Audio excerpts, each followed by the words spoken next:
Hello, my friends, and welcome back to Alien Protocols.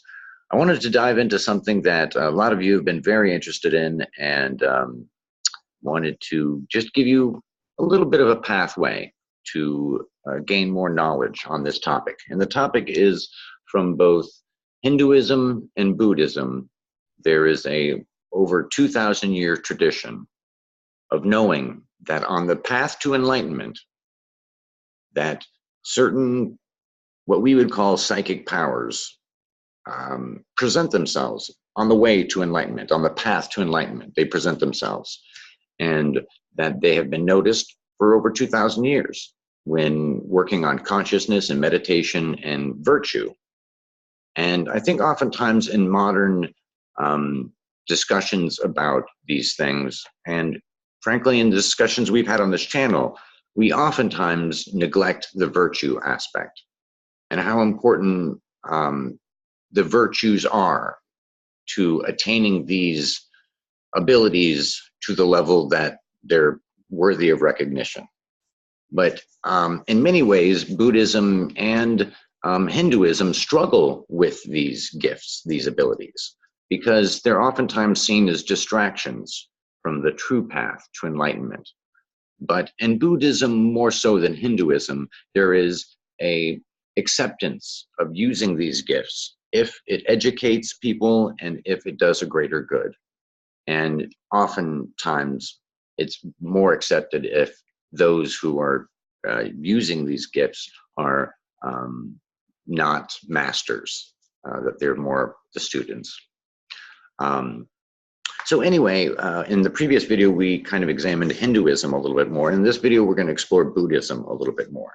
And in the Buddhist philosophy, the Buddha displayed a bunch of these different gifts and abilities. And we will go through those in just a minute. But there are considered to be 6 of these abhinas. And these are the psychic powers. And they are attained from mindfulness and what's called the Eightfold Path, which is essentially a method to attain greater virtue and to lose oneself more and more. Essentially, these are the riddhis. And they're pronounced different ways. They're also pronounced Iddis too, in 2 different languages and sects of Buddhism pronounce them differently. But anyway, here they are, to the ability to replicate oneself and project bodily images of oneself. So that means to duplicate oneself and also to appear in other places. 2, to make oneself invisible, to pass through solid objects, to sink into the ground, to walk on water, to fly, to touch the sun and the moon with one's hand, to ascend to the world of God, Brahma, in the highest heavens. That one has multiple different connotations we can get into in a little bit. And from different texts, there are different of these abilities mentioned. Here's one: having become one, he became many. Having been many, he became one. So that's another one of those of self-replications, kind of like multiple replications. Disappearing, vanishing, walking through walls again.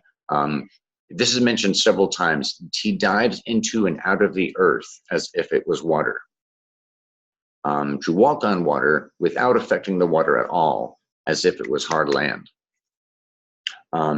This is a wonderful one I love. Sitting cross-legged, he flies like a bird through the air. That is an awesome one. That's astral projection, essentially. With his hand, he touches and strokes even the sun and the moon. And he exercises influence with his body as far as the Brahma worlds, which means out and beyond our universe. There are additional powers described in another book and in other books. The divine eye, which is clairvoyance, the ability to see realms and to see into the future. the divine ear, which is, of course, clairaudience, travel by the mind-made body. Does that term sound familiar to you guys? Remember when we were talking about the monomyakaya, the mind-made body, and that it's like a sword in a sheath, and that our bodies, our physical bodies, are the sheath, but our real self is the sword. And the sheath, what we consider our bodies, is really the least of the powerful and least significant of the object. So remember that. That's going to be important as we go into our astral travel video, which is coming up in just a few videos. Travel with the physical body to other realms. Now that's different than astral travel. That's real travel.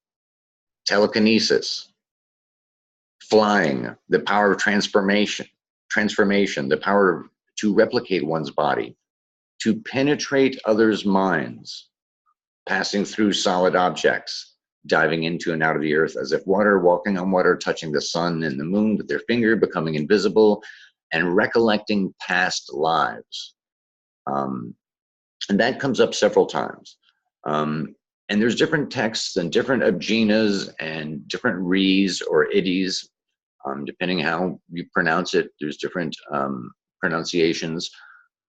But I thought this would be a nice just little primer for you guys to hear about some of these abilities and know that they come from meditation and come from the path to virtue, and that they've been known about for 2,000 years.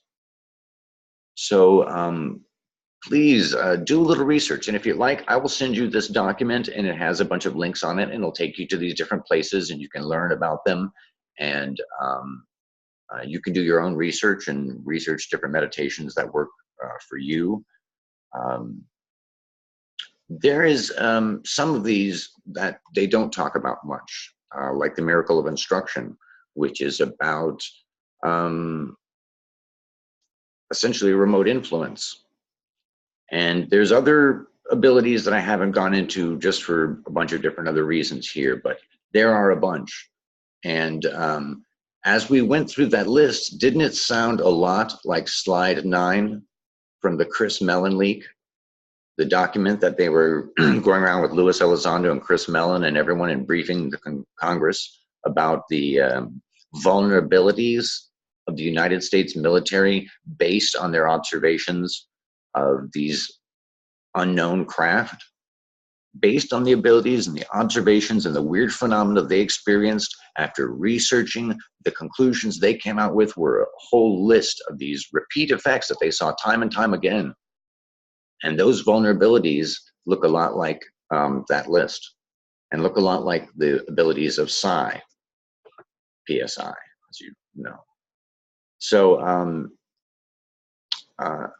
going to be diving into the next video is going to be about astral projection. And it's very difficult doing these videos because, of course, you have to just cover these topics very topically, very much on the surface. But the intention is to excite you to know that they are there. This information is there.